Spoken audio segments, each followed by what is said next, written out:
excusez-moi si vous voulez, mais vous allez m'attendre quand même.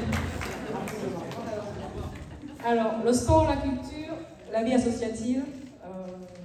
Alors moi, j'étais surpris quand même d'avoir dans un petit village autant d'associations quand je suis arrivée. Et je trouve ça fabuleux. Merci pour les bénévoles. Je sais le temps que ça prend. Merci pour les bénéficiaires aussi qui les font vivre. Voilà, ça c'est ma petite début. Moi, j'ai de la chance, nous aurons de la chance de travailler sur les thèmes qui favorisent le lien, qui mobilisent à travers les bénévoles. Pour moi, la mairie elle doit se tenir les initiatives et les services qui sont portés aux habitants via les associations ou le sport, qu'importe. Si on soutient la vitalité de la vie associative, en fait, on a des événements pas que pour le village. On fait venir des gens. Ça, c'est plus le petit village perdu. On dit la Basse-Tête, c'est où? Entre Caser et Carbone? Non. En fait, c'est à 5 km de Muret. Moi, je le fais souvent, cette réflexion, aux gens qui sont à Toulouse, c'est pourtant pas loin.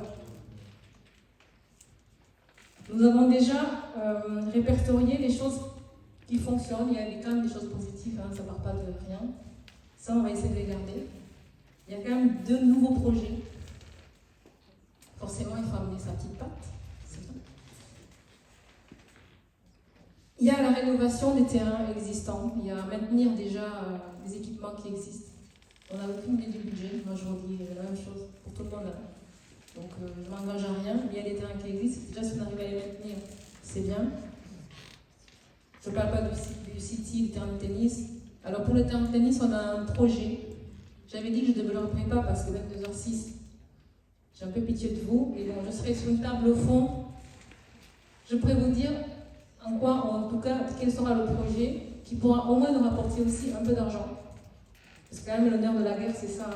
On utilise, mais si ça peut rapporter un peu d'argent, c'est bien. Alors, la culture. Moi, je salue le travail qui a été fait à la bibliothèque, à la médiathèque. Il y a quand même un boulot qui est fait, qui est bien, qui est à garder. Il reste quand même à placer, il y a de la place autour des événements qui sont en mutualisant les moyens. Il y a la Masquer, ils ont un grand pôle culture que je trouve fonctionne très bien. Ils ont des idées à prendre, Alors on est riche en termes d'artistes dans le village. J'ai discuté avec quelques personnes.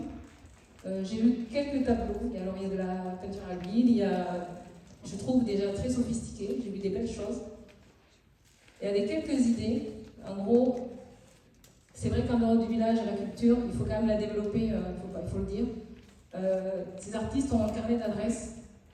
Elles ont des idées, moi je trouve que c'est à prendre, des expositions, peut-être des voyages autour de la culture. Alors ça ne coûtera pas rien, des voyages, si les gens sont intéressés. Il faut quand même mettre un petit peu de sa poche. Mais soit on y va, soit on n'y va pas. Mais on n'ira pas sans vous. Alors j'ai compris, le sport ça coûte cher. Bon, ça on verra en fonction du budget, mais on ne peut pas faire sans en fait. Pour nos enfants, pour nous. Après, il faut le faire en concertation avec tout le monde. Pour tout ce qui est des jeunes, parce que j'ai culture, association, la jeunesse quand même elle y passe.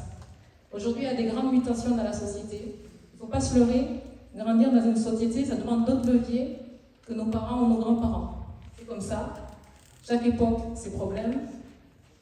Il y a des personnes qui sont compétentes, qui doivent s'engager pour aider nos jeunes.